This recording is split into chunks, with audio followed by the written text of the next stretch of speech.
Yo les postos, c'est Sacha, bienvenue dans cette nouvelle vidéo pour réagir par rapport à la vidéo que j'ai mise ce matin du monsieur qui nous explique comme quoi peut-être que tout ça a été inventé, organisé, prévu depuis longtemps, que cette épidémie existe depuis très longtemps, qu'il y a des vaccins qui sont déjà prêts, que l'Institut Pasteur fait tout pour que ce soit eux qui ont inventé le vaccin alors qu'il est prêt depuis maintenant 16 ans. Voilà, beaucoup de gens ont réagi, que ce soit dans les médias, que ce soit sur les réseaux sociaux, que ce soit sur Internet, YouTube, tout ça, comme quoi c'était un fake. Cette personne nous expliquait qu'il y avait beaucoup de gens derrière lui, qu'ils ont travaillé des heures et des heures et des heures pour prouver que tout ça a été inventé. Il nous a même donné des liens ou 300 pages qui expliquent que tout ça a été inventé et existe depuis longtemps. Et beaucoup de gens ont dit que c'était fake. Les médias, des gens dans des vidéos, des gilets jaunes et plein d'autres anti-complotistes et tout ça, comme quoi maintenant n'importe qui peut dire n'importe quoi sur n'importe quel sujet. Ce qu'il faut savoir, c'est que ce qu'il a dit, il y a beaucoup de choses qui pourraient être crédibles, d'autres choses qui pourraient être le moins crédibles.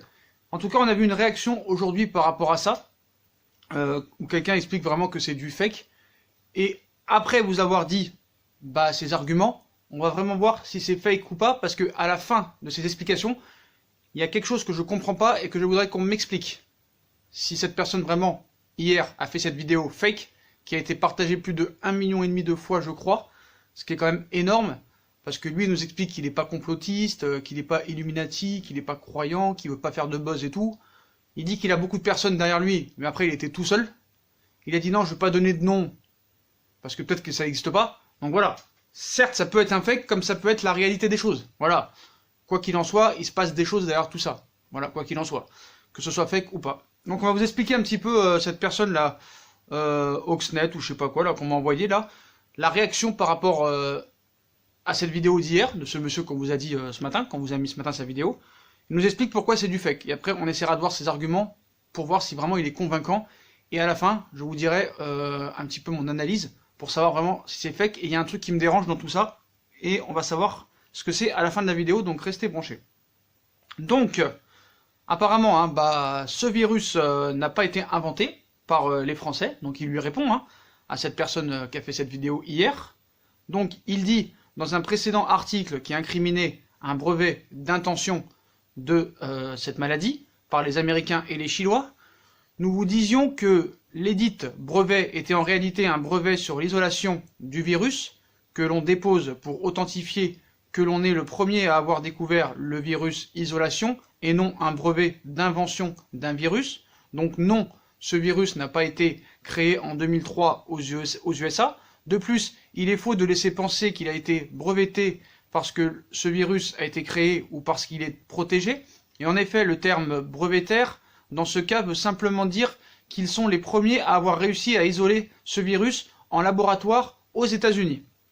Mais voilà, il ne fallait surtout pas penser que cela allait en rester là après de nombreux démentis. Des internautes ont une imagination débordante pour inventer et véhiculer des fausses nouvelles concernant ce virus, c'est ce qu'il nous explique. Donc en voici un nouvel exemple d'un autre brevet qui accuserait cette fois les Français d'être les inventeurs de cette maladie. Ceci est dénoncé par Zoomer Direct 2. À noter qu'ils veulent rester anonymes, c'est quand même bizarre, parce que voilà, tu contres quelqu'un en disant que c'est un fake, mais tu veux rester anonyme. Donc voilà, après peut-être qu'il a peur des menaces, des insultes, c'est compréhensible d'un sens. Donc le narrateur de Zoomer Direct, c'est Cat Antonio. Il veut vous convaincre en commençant sa vidéo, l'heure est grave et très grave. Donc Cat Antonio, c'est celui qui a fait la vidéo d'hier en nous expliquant que, avec tous les brevets qu'il avait, les 300 pages, que tout ça a été inventé. Donc il veut nous convaincre en commençant sa vidéo par l'heure est grave, très grave, c'est ce qu'il avait dit. Vidéo devenue virale des milliers de fois, vue et partagée sur les réseaux sociaux, voilà. Donc autant le dire tout de suite, il s'agit d'une fake news, voilà, il nous dit que c'est une fake news. Le numéro de brevet qui en serait la preuve est celui-ci, brevet EP 1 694 829 B1. Donc quant au brevet incriminé, il est vrai, et présenté sous forme PDF comme ci-dessous, que l'on peut trouver depuis des années sur Internet, mais il concerne l'épidémie de SARS. SARS, ouais, c'est ça qu'on dit, SARS, voilà, CoV, de 2002-2003, qui n'a rien à voir avec la pandémie actuelle, qui s'appelle d'ailleurs maintenant SARS-CoV-2. Donc extrait du brevet, Vous avez pu voir l'extrait du brevet, hein, vous pouvez le télécharger, tout ça et tout. Enfin, ils ont fait une capture d'écran, mais on reviendra là-dessus.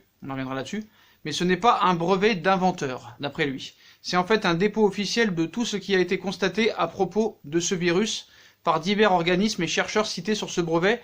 Ces derniers étaient nommés inventeurs. Donc il faut savoir qu'à chaque découverte d'une maladie ou d'un virus ou sous-variante de virus, ce qui est le cas de cette maladie actuelle, le code génétique est déposé par les chercheurs qui ont réussi à l'isoler pour ensuite en faire des vaccins. Donc c'est une procédure logique et normale, hein, ce n'est donc pas en relation avec l'invention d'une maladie ou du virus, mais les résultats des recherches afin de les détecter et de pouvoir y remédier. Donc enfin, pour comprendre un dépôt de brevet d'une découverte médicale, un brevet protège une invention technique, c'est-à-dire un produit ou un procédé qui apporte une nouvelle solution technique à un problème technique donné. En effet, vous ne pouvez pas protéger une idée ou un résultat escompté par un brevet. Seuls les moyens techniques mis en œuvre pour les concrétiser peuvent l'être. Donc dans ce brevet, on parle effectivement des inventeurs. Cela ne veut pas dire que là où les personnes désignées comme inventeurs auraient inventé un virus ou une maladie.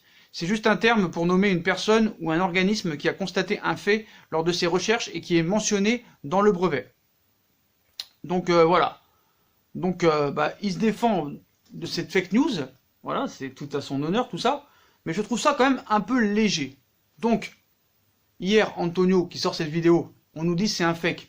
D'accord, on peut le concevoir, on peut peut-être l'imaginer.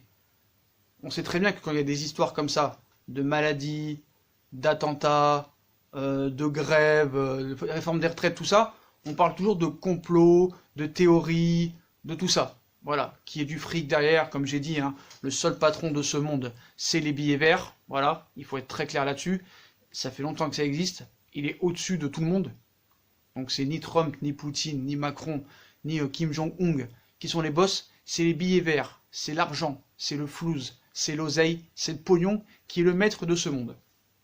Donc qui croire? Oxnet, Antonio, chacun fait ce qu'il veut à l'arrivée. Mais de là, les médias viennent te dire c'est un fake news. Quand tu vois l'émission de Pascal Praud tout à l'heure sur CNews, où ils ont fini par ça en parlant comme par hasard seulement 5 minutes de cette vidéo. Mais pourquoi ils s'y intéressent à cette vidéo d'un gars lambda qu'on connaît pas faire une vidéo? Pourquoi lui? Alors qu'il y a beaucoup de personnes qui font des vidéos en disant que ce virus est un complot. Mais pourquoi ils s'intéressent spécialement à lui? Bah c'est normal, parce que il a été partagé plus de 1,5 million de fois. Donc ça laisse entendre que, voilà, ça peut être peut-être intéressant. Après, le problème, c'est pas de savoir si lui dit la vérité, ou si c'est lui, là, Oxnet, qui lui répond en disant que c'est un fake qui dit la vérité. C'est pas ça qu'il faut savoir et qu'il faut se poser la question. Moi, il y a une question qui me pose.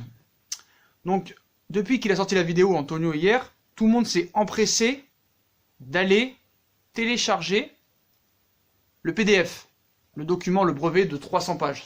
Et lui nous expliquait que seules les 70 premières pages étaient intéressantes pour savoir un petit peu le problème. Et cette invention, voilà. Apparemment, des tests auraient été faits sur les souris, sur les lapins, ils ont très bien réagi au vaccin. On peut le concevoir. Mais maintenant, comme par hasard, depuis que cette vidéo a fait beaucoup de buzz, bah apparemment le PDF a été enlevé par Google. Donc si c'est tellement du fake, pourquoi l'enlever? Pourquoi le retirer?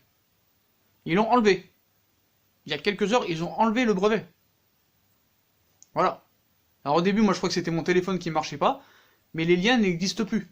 Alors, si t'as rien à cacher, si tu dis que ces documents sont louables, qu'ils existent depuis longtemps, qu'ils sont crédibles, où les gars n'ont rien à se reprocher, pourquoi tu le fais disparaître de Google? C'est quand même assez bizarre tout ça. Parce qu'apparemment ce brevet existe depuis 16 ans. Donc, le gars nous expliquait hier que apparemment le vaccin serait ressemblant pour guérir la rougeole, d'accord, je veux bien, mais si t'as rien à te reprocher, normalement, tu n'enlèves pas ce brevet. Parce qu'il y a beaucoup de gens qui peuvent s'y intéresser. Donc je pense que tout ça est un petit peu bizarre et chelou. Donc qu'est-ce qu'il faut en conclure exactement? Bah hier la personne quand même c'est expliqué pendant 20 minutes, sans bégayer, ce qui est quand même à louer. Donc, ce brevet de ce virus, bah, c'est une compilation, d'après certaines personnes, hein, de tous les rumeurs complotistes. Mais bon, une vidéo de 20 minutes, hein, par ce certain Antonio là, bah lui il accuse notamment, ce qu'il faut savoir, l'Institut Pasteur. Voilà, d'avoir cherché à profiter de ce virus. Et tout ça est un... apparemment, hein, pour tout le monde, tout ça est un ramassis de rumeurs, complots et fake news.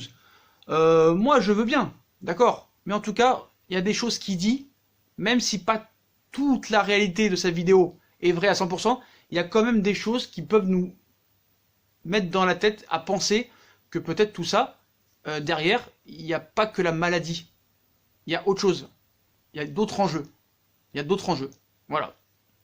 Donc, voilà ce que clame une vidéo, parce que là, les chiffres ont augmenté, hein. La vidéo publiée sur Facebook hier, bah, vue 3,3 millions fois. Et partagée plus de 130 000 fois en 24 heures. Avant d'être finalement signalée par Facebook comme contenant des fake news. Car cette logorée d'une vingtaine de minutes compile nombreux de clichés et raccourcis complotistes diffusés sur les réseaux sociaux depuis le début de cette épidémie. Donc ce qu'il faut savoir, c'est qu'elle a été mise en ligne par un compte du nom de Cat Antonio, qui relaie depuis plusieurs mois de nombreux contenus favorables au mouvement des Gilets jaunes. Donc la séquence met notamment en cause cet institut Pasteur, fondation à but non lucratif au service de la recherche médicale en France, et selon le vidéaste, voilà, c'est ça que je trouve un peu bizarre, qu'il évoque le brevet déposé 2004 par cet institut. Cet institut, ce qu'il faut savoir, c'est que l'Institut Pasteur, beaucoup de gens en parlent. Donc c'est cet organisme qui aurait contribué la fabrication du virus, qui a déjà fait plus de 9000 morts, hein, d'après les derniers chiffres dans le monde. Donc apparemment, eux, ils disent que c'est un brevet d'une famille de ce virus. Donc en l'occurrence, et comme le relève leur confrère de l'agence France Presse, le brevet incriminé dans la vidéo EP 1-694-829-B1 est réel et date bien de 2004, mais porte sur une souche du SRAS. Excusez-moi, voilà, j'ai bien dit là, du SRAS. Donc syndrome respiratoire aigu sévère. Donc le virus à l'origine d'une autre épidémie mortelle survenue, elle, en 2003, et selon les chiffres de l'Organisation mondiale de la santé, cette épidémie avait fait près de 800 victimes. Donc pour eux, il s'agit là d'une rumeur qui revient régulièrement sur les réseaux sociaux depuis le début de l'épidémie en début d'année. Donc en anglais comme en français, plusieurs publications devenues très virales accusent à son tour les États-Unis et un institut de recherche britannique d'avoir conçu aussi le virus en laboratoire. Donc déposer un brevet sur un virus ne veut pas dire le créer, donc une ineptie pour eux, puisque comme l'explique l'AFP, Vincent Enouf, directeur adjoint du Centre national de référence CNR, des virus des infections respiratoires de l'Institut Pasteur à Paris, il se défend. Le fait de déposer un brevet sur un virus ne signifie pas qu'on l'a créé, c'est simplement une manière de protéger le fait de l'avoir découvert. Les techniques utilisées pour le comprendre et l'analyser, les méthodes de recherche et donc de plancher sur un vaccin. Donc, de toute façon, une personne qui fait une vidéo comme ça, bah, sera pas pris au sérieux. Et surtout pas par les grands représentants politiques, ça c'est sûr et certain, parce qu'ils les incriminent. Donc faire dire aux documents ce qu'on veut, bah, tout au long de cette vidéo, plusieurs éléments font d'ailleurs penser à une rhétorique, c'est vrai, complotiste, donc il se défend pas d'être un Illuminati, parce que là ils mentent, ils disent que c'est un Illuminati, non, il le dit au début de la vidéo, je suis pas un Illuminati, je suis pas un complotiste, tout ça et tout. Donc là, ça c'est pas bien de dire ça déjà. Voilà, une prétendue société secrète au cœur de la pensée adhérente de la théorie du complot.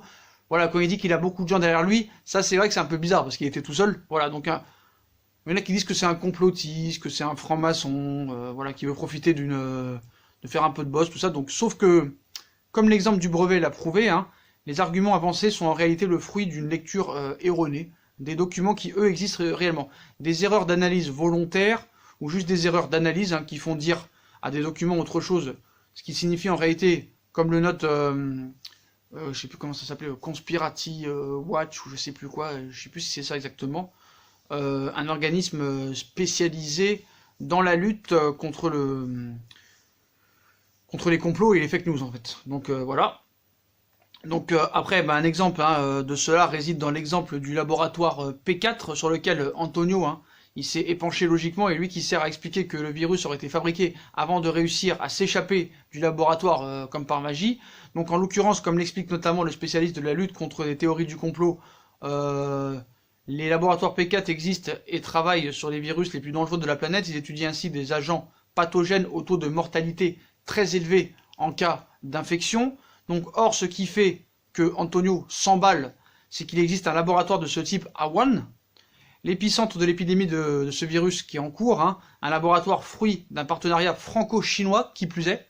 Donc c'est là qu'on peut se poser la question aussi comme par hasard.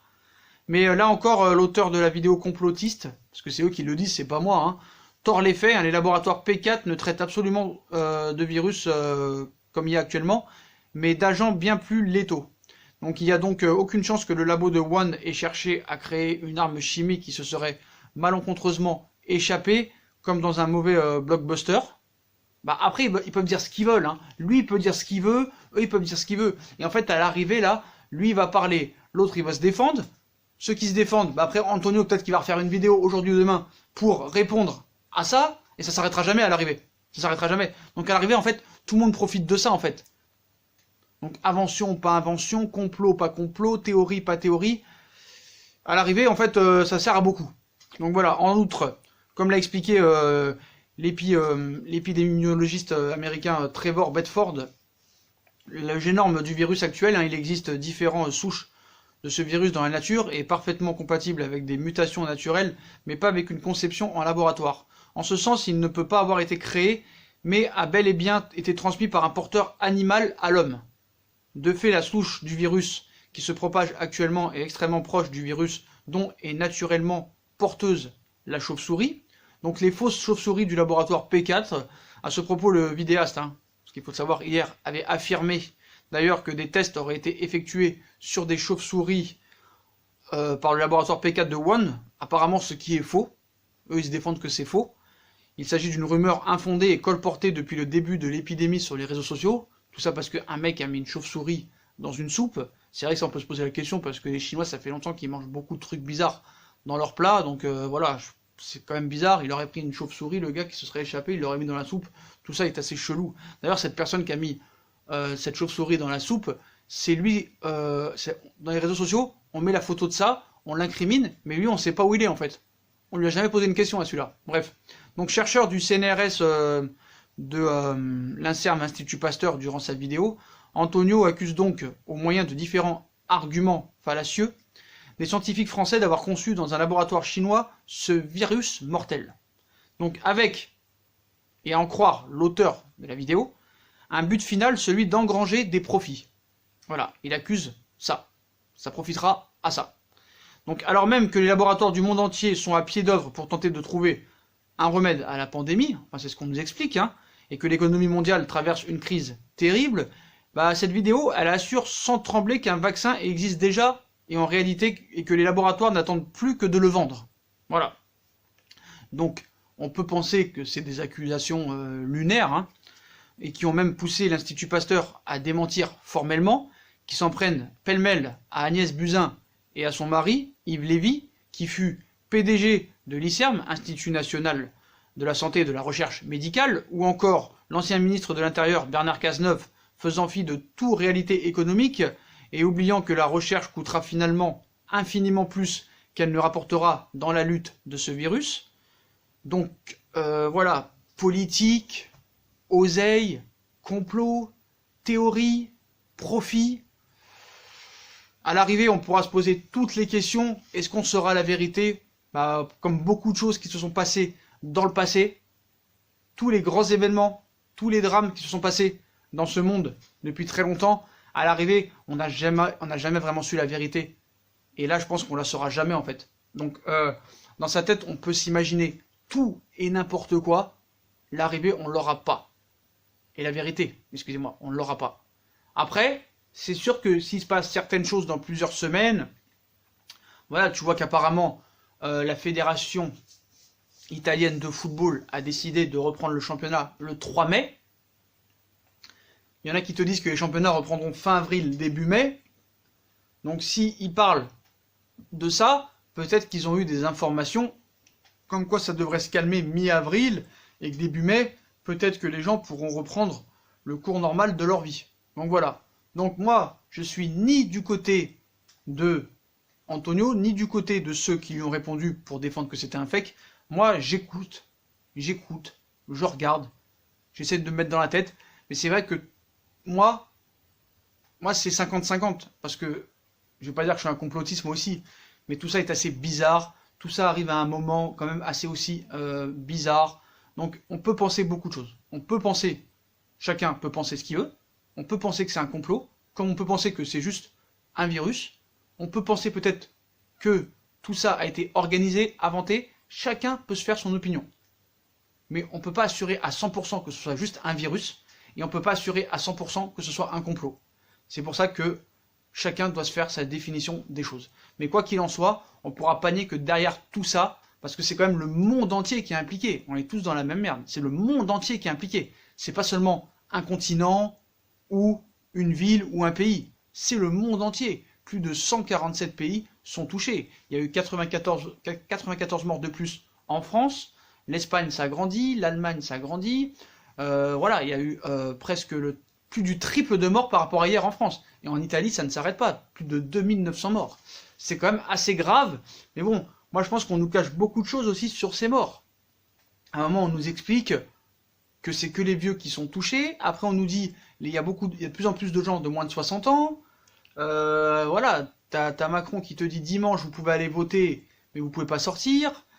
Il y a beaucoup de choses contradictoires, et ça personne peut le nier. Voilà, ça personne peut le nier, les postos. Mais voilà, on n'a pas à choisir un côté, on n'a pas à choisir son camp en fait. Il n'y a pas à dire oui, moi je suis complotiste, je me mets avec les complotistes. Non, moi je suis avec les gens normaux qui pensent que c'est seulement un virus, donc c'est seulement un virus. Non, chacun est libre de penser ce qu'il veut. Mais quoi qu'il en soit, on a le droit de se poser des questions, parce que quoi qu'il en soit, moi je pense pas que ce soit à 100% seulement un virus et c'est tout. Il y a des choses derrière tout ça quand même qui se passent. Voilà, je pense. Après, je suis pas le complotiste, mais voilà. Pour moi c'est du 50-50. Voilà. Il y a beaucoup de zones d'ombre, et il y a beaucoup de questions sans réponse.